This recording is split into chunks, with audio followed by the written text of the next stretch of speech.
These days, it can be hard to trust the media. What's true, what's fake, and who is behind the message? I'm a freelance journalist and videographer who has spent years studying the media. Now I'm taking a look at what local, regional, and national news stories mean to us here in North Central Washington. I'm Dominick Bonny, and this is Common Sense. Hello and welcome to Common Sense. I'm Dominick Bonny, and today we're going to be learning about one local woman's lasting effects from her battle with COVID-19. Her name is Katie Blair, and she's a COVID long hauler. And like so many folks in Katie's position, she's been suffering from lingering, debilitating health issues due to COVID-19. Katie went from a world-traveling wine aficionado to, as she describes it, a shell of her former self. In addition to the myriad of physical and mental health effects she's still dealing with, last week she had to have a hysterectomy at just 33. Let's hear her story in her own words. You're a COVID long hauler. For those who have never heard of what that is, can you explain what it is in your experience? Yeah, it's a hard thing to explain, mostly because it's a monster that lives inside of my body. It's mostly based from inflammation that was caused from the virus, and then it attacks different systems. Now, for different people, this could mean a multitude of things. This could affect your heart and lungs and brain, and for me personally, an example would be my uterus. So sometimes it's a system that was completely healthy to begin with. In my case, it was systems that had some weaknesses, but they didn't prevent my life from doing anything out of the ordinary before. So, and again, an example would be my uterus had some issues as a kid growing up. When I first started my period, I had really heavy periods, and it was annoying as a kid. So I went on birth control, and those hormones, I hadn't had a problem since. And then when COVID hit, everything changed. It was like the blueprint of my body changed. And those issues have escalated to the point where next week I will be getting a hysterectomy. Oh, well, I'm sorry to hear that. So what were your initial symptoms like? My initial symptoms, they seemed very innocent. It was spring. I thought it was allergies, so I went along my life and didn't change anything. It wasn't until March 21st of 2020 that I realized that my sense of taste and smell had vanished completely. That day I was working at a wine store on the Lower East Side, and a beautiful bottle of wine was opened for the occasion of the pandemic, and I took a sip of that big, bold, red Italian wine, and I could not taste anything. There's no sensation of tannin. I couldn't, there's no extra acidity, that salvation that you get from wine. Nothing happened for me. And that was a moment that I had to take a long, hard look in the mirror and realize it was time to try to get a test, which was really hard in New York at that time, and to quarantine. And from there, my symptoms went completely haywire and downhill. First, my fever was far too low, which was strange. It was in the 93, 94 range. So again, I wasn't thinking anything of it because I hadn't been able to get that COVID test. I just thought, it's allergies, and everyone's saying that it's a high fever that you're going to have, and even if it's COVID, it will only last 2 weeks because that's what the news was saying. So yeah. I believe that. From there, the COVID cough kicked in, and that was intense. It later manifested into pneumonia. I early on had GI symptoms. There were days, because I was all alone, that I would just have to vomit all over my bathroom floor, and then I would have to try to clean it up through the shaking and the struggle and the pain and the fatigue. And looking back on those days, I cannot believe the strength that I had. Wow, what an ordeal. What types of symptoms do you find yourself dealing with at this time? Well, actually, when did the neurological issues come into play, and what types of issues have you had in that realm, and how long have you been dealing with those neurological issues? My neurological issues are probably the thing that is, it came on last, and it also is improving first, slowly, very slowly. So in context, what I mean is my balance. I can't just stand in one place without falling. I get dizzy very easily. I often will pass out due to dizziness or what have you. I've been having a lot of tests done, and these issues are still very prevalent, but at least I am seeing a tiny bit of relief with a lot of physical therapy. Well, that's good. That's good news. Yeah. A little light, I guess, at the end of the tunnel. Yeah.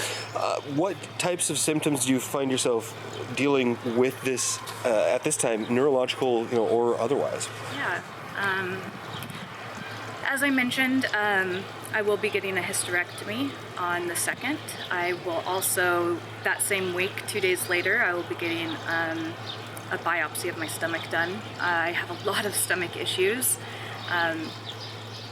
I can't eat food. There's very little I can eat, and food was one of my greatest joys in life before this. It's very limited. Briefly, I can't eat gluten, dairy, nightshades, tropical fruit, acids, vinegars, fermented foods and drinks, any spices of any kind. That is devastating to me. Yeah, the list goes on. I can't even begin to think of everything right now. And not to mention wine. Not to mention, Right. This has taken my biggest passion Yeah. and the industry that I love and have a degree in Yeah. and intended to continue working in. I can no longer do so. Wow. And has your taste and smell, have they returned? They have returned, however, I have a huge lack of appetite, and they like to play games with me where I'll be eating one of my favorite snacks, and then in the middle of it, it will start tasting terrible. So just getting enough nutrition has been really hard, and my insurance does not cover a nutritionist. So I've been trying to figure this out on my own. Oh, wow. Sorry to hear that. Gee whiz. At any point during this ordeal, did you ever think, this could be fatal? Yes. A couple of times. The most important and noteworthy was at the peak of my infection. I called the hospital, all of them around me, just seeing what the availability would be like. My symptoms were getting worse. I had checked my temperature, it was 104.5.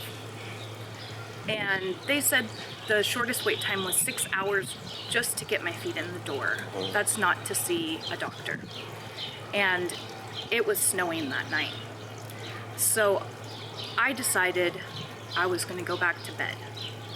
And that night I was visited by my childhood cat, Rosie, who passed many years ago, and my grandpa, who also passed about a decade ago. And I could hold them, I could smell them.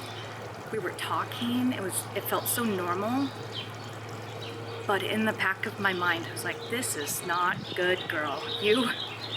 This is a bad moment, and if you get through this, what do you want? Because you can have literally anything. And I chose a cat, and I now have my sweet little Dolly Parton, who is the love of my life. But that night, it's a miracle I woke up. My doctors told me so the next day. But as the infection continued, I was still in New York. I was still all alone. There was a moment where I was just laying there thinking it would sure be easier if I died. Wow. So you were in that much pain and stress, Yeah. physically and mentally. Wow. So what led to your decision to leave New York and come back? I decided as I had those thoughts that this would just be easier if I wasn't alive anymore. I thought, well, that's not you. You have to do something about this. Did I have the energy to pack my belongings? Did I have the energy to pack them into a car by myself? Did I have the energy to drive across America? No, I did not. But I did that because I knew it's what I had to do. Yeah. And what was that drive like? Well, the timing of the trip couldn't have been better as far as what was happening in America at that time. How I was driving is going state to state based on what state was opening up next. For the first 3 stays, I was able to stay with very close friends, which made it much easier for the start of the trip. After Chicago on, I was on my own. And I didn't pay more than $2 a gallon anywhere in the United States. In fact, I was paying barely over $1 most of the way across. I stayed in 4-star hotels for less than $100 for the suite. So like that experience was an incredible one that I will never be able to duplicate. I stood at Old Faithful with 15 other people. I can never say that again. That will never be an opportunity to say those words, but I cannot stress that it was the hardest thing I have ever gone through in my entire life. There were days that making it 2.5 hours was the hardest thing I could do. Yeah. The first day, May 25th, 2020, again, I packed all my belongings. I got to Newark, rented a van by myself. I packed the whole thing. And then I drove 8 hours to Pittsburgh. And that was the hardest thing I've ever done. Really? Yeah. Wow. Why? The exhaustion, the just bitter tiredness. I didn't have the energy to pack that car, let alone drive that car, let alone just survive that day. And I did all 3. Wow. Well, good for you. It's like a weird version of On the Road, almost. Yeah. Like a COVID version. I definitely listened to that as an audiobook. Oh, really? Did you? Yeah. Wow, that's funny. A little on the nose. Yeah. So, ballpark, how much would you estimate that this ordeal has cost you financially? I don't know if there is a number to put on the cost of what this has taken from me. If you want to talk numbers, I have terrible insurance that I pay for out of pocket and about 8 or 9 specialists that I see regularly that are often not completely covered by insurance. I've had to move 3 times during the pandemic, and for anyone who has moved, they know the financial impact of that. Yeah. But moreover, the cost of this is priceless. It took my freedom. It took my passions. It took taking my uterus. I was an independent. I was a traveler. My hobby was traveling. I always had a trip planned. It didn't matter if it was a year out. It was planned. It was paid for. I was researching it, and it took that from me. It took friends from me. Yeah, I would say priceless. Stay tuned after the break for more.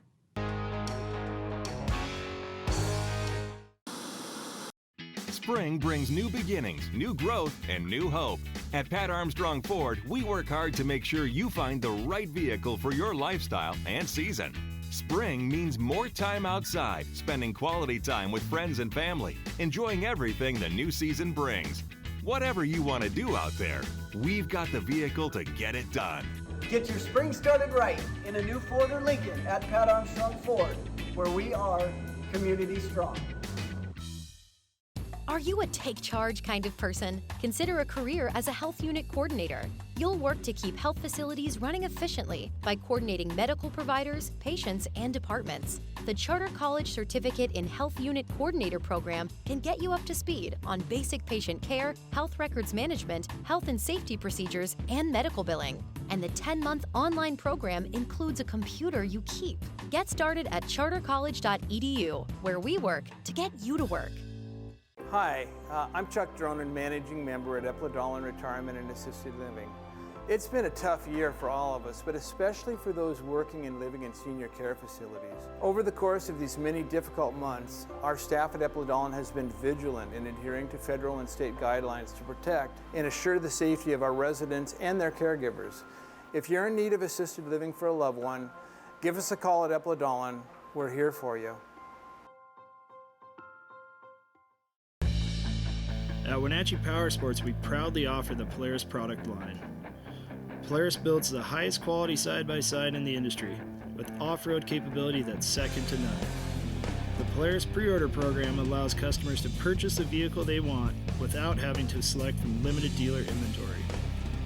The Wenatchee Valley has year-round access to some of the best ORV trails in the Northwest. Start your adventure here at Wenatchee Power Sports.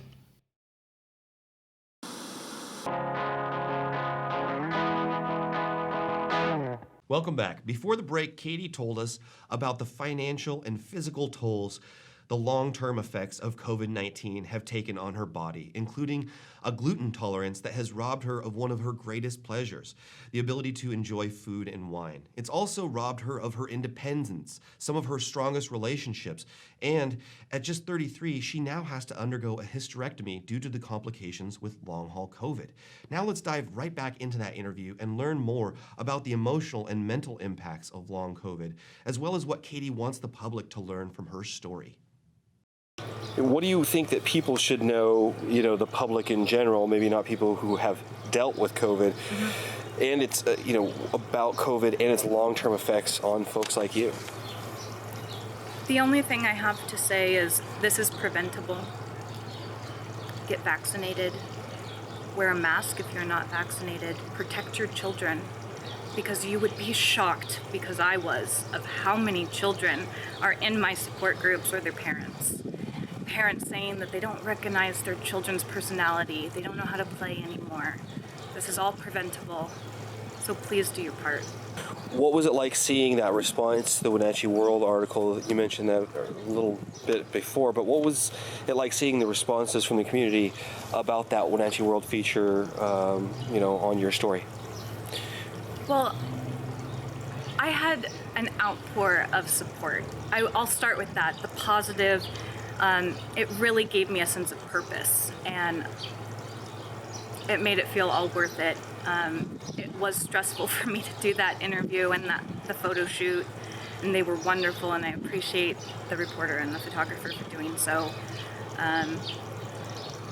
The flip side of the coin is that I learned a very valuable lesson, and that is to never read the comment section about yourself when there's an article about you. Because people have way too much time on their hands, and they think that being a troll to someone who's dealing with something very serious is funny, like I'm making this up, like I'm just a fearmonger that the pictures were posed. I don't have time to deal with people like this anymore. Yeah, and you shouldn't have to. No, I shouldn't. Yeah. Everybody's a brave person behind the keyboard, but Yes. yeah. Yes, they are. Well, I'm sorry you had to deal with that too. That's just unnecessary. What do your doctors say about your progress and what you could expect in the future? My doctors are very hopeful. My doctors also they continually remind me that they are learning this as they go. My PCP is Stu Freed, and he is incredible. And every time I go to see him, he tells me, you're going to recover from this. You're going to get better. And my response is, I'm going to hold you to that. So they are hopeful. The one of my specialists that sees the most progress is my physical therapist. So I'm very grateful to Tricia Self, who every week points out something that has improved, because oftentimes it's so small that I do not recognize it. And that's one of the hardest things mentally, is just feeling so stuck. But they don't know what recovery looks like yet for someone in my position. But they are hopeful that I will get to a place where I can kind of start living my life again. Yeah. And do you feel like you're reaching that point at all? No. Yeah, I'm sorry to hear that. No, I'm Well, nowhere near that. what are your plans, and goals for the future? You mentioned the support group. What else? Yeah. Before 2020, that would have been my favorite question you would have asked. I could have done an hour talking about my hopes and dreams and goals and plans, and now that question makes me sad. Yeah. There's not a lot of plans. I'm sorry to hear that. There are goals, and they're all to do with my health. And my best friend had a baby in February, and wild horses could not keep me away from that little boy, so I'm gonna get to Dallas. But other than that, I don't know. Yeah.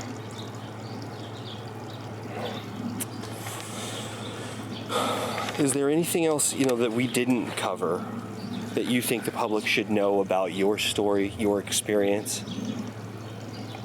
Yeah, I think it's okay if you don't understand long COVID. My doctors don't understand long COVID.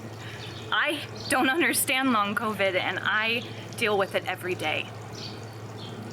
But the point is not for you to understand, it's for you to acknowledge that it's real, that it's a problem, and that if we aren't being more proactive, it will be the third pandemic, and it's going to be really terrible for you or your loved ones. And I would love for you to help prevent that. Yeah, it seems like people's unwillingness to acknowledge your truth is really something that bothers you. It is. I empathize with that. I think that would really bother me too. Yeah, I mean, I don't even get to walk out of my house and pretend like everything's okay. It is written on my face. It's written in my body language. These were the little moments of twisting and having different tics. I get to wear that out now as a display of my anxiety.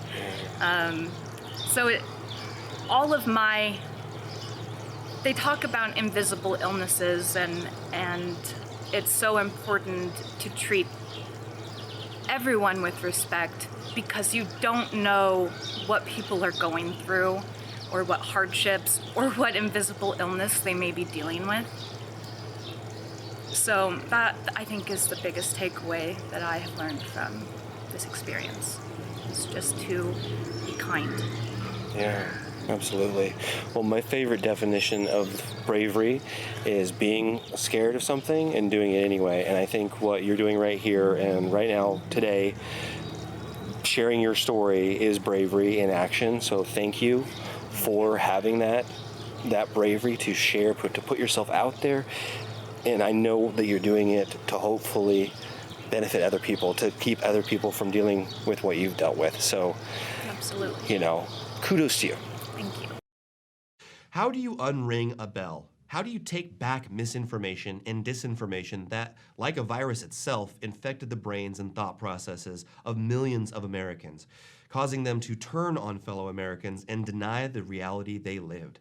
How do you fight this type of disinformation that is still so pervasive right here in our community? Case in point, after the Wenatchee World published a feature about Katie and her story, the misinformation spreading trolls came out of the woodwork on Facebook threads to just ask questions. Like this commenter, who would like to engage in some whataboutism while spreading misinformation about vaccines, while also casting doubt on Katie's own truth and lived experience. But if you call her out on that, she's just asking questions. It's a tactic you see employed most notably by Tucker Carlson on Fox News.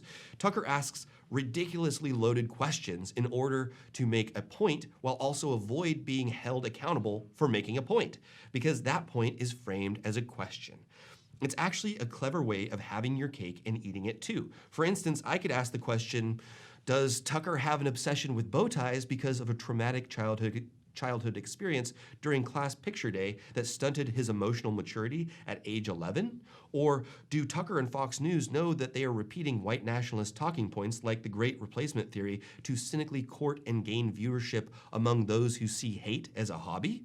Or is Tucker a sellout who has the ability to form coherent thoughts, but has found that scaring the nation's grandparents right before bedtime is a much more lucrative endeavor? I don't know. I'm just asking questions. Unlike Tucker, though, I actually wish someone could answer my questions. Now, we could go down the misinformation rabbit hole for the rest of this season, let alone episode. But I want to focus on facts. Facts like COVID-19 is not the flu. It's a novel strain of the coronavirus that scientists and researchers are still learning about. Drinking bleach or taking hydroxychloroquine doesn't help combat COVID-19. In fact, those things can both be very detrimental to your health. And finally, long-haul COVID is a real thing, even if you don't believe in it or it doesn't fit your narrative. There are so many documented cases emerging of people like Katie, COVID long haulers, dealing with the long-term and devastating effects of an illness we still don't fully understand. People like Ivan Egerton of Bainbridge Island, who, according to the New York Times, quote, after returning home from a photography trip on the Red Sea, tested positive for the coronavirus. Initially, his symptoms were not serious, mild respiratory problems and a loss of his sense of smell. But he soon began experiencing psychosis. He spent last Christmas in a psychiatric ward, end quote. Long-haul COVID is rare, but there are many stories like Katie's and Ivan's, so many that it should give those of us not yet vaccinated even more incentive to go get the jab. Because even if you don't suffer from symptoms like long-haul COVID, the average symptoms and potential damage to even a young, healthy body should have any reasonable person going to their nearest vaccination site as soon as possible. Here's a photo of a CT scan of a set of lungs shared on social media by Dr. Vin Gupta, a lung and ICU doc with the Institute for Health Metrics and Evaluation at the University of Washington. With it, he wrote, quote, chest CT film from my very young, unvaccinated patient with severe COVID, now requiring 100% oxygen. Every patient on life support with COVID in our hospital has yet to receive the vaccine. I bet all of them thought they didn't need it. Get the vaccine, end quote. If you would like to compare what a healthy set of lungs look like in contrast, here's another CT scan shared by Gupta that shows what normal lungs look like there on the left compared to what lungs look like when they need life support. That's the image on the right. It's really unfortunate that not only do folks like Katie have to deal with the lasting health problems that come with COVID, a long-haul COVID bout, but that they also have to deal with being gaslit and second-guessed by everyone from strangers on the internet to family members who have had their minds infected with misinformation. I'd like to thank Katie for being my guest on this episode and commend her for her bravery in sharing her story. It's not easy to have the spotlight on you, and it's especially hard to share personal medical information about sensitive matters like this. That's why her sharing her story is a selfless act of bravery in action, and hopefully it will benefit someone, somewhere, at some point. If it does, please reach out to me and send me an email to info@ncwlife.com, and I will get that message to Katie. That's all I have for this week. Join me next time for more Common Sense.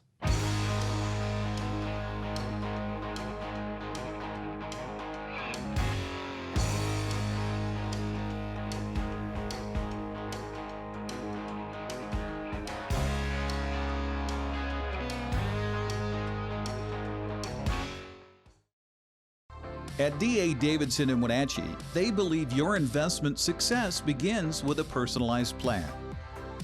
A plan that is the roadmap you need to navigate your way to living your best years in retirement. D.A. Davidson can help you create a plan so you can take the time to enjoy the finer things in life.